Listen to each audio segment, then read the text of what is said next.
মুসলমানেরা ইসরায়েলের পণ্যগুলো এখনো ব্যবহার করে। মুসলমান কোকাকোলা ব্যবহার করে, স্প্রাইট ব্যবহার করে, 7 আপ ব্যবহার করে, মেরিন্ডা ব্যবহার করে। অথচ মুসলমান জানে না ওদের টাকা দিয়ে ইসরায়েলেরা মুসলমানের উপর হামলা করতেছে।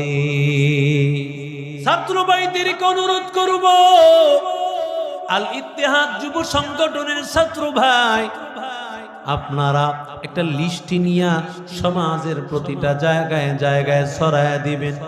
লিস্টি আকারে পাওয়া যায় কোন কোন জিনিসগুলো ইসরায়েলি পণ্য একটা ব্যবহার করো আপনার জন্য জায়েজ হবে না, হারাম হবে, হারাম হবে, হারাম হবে।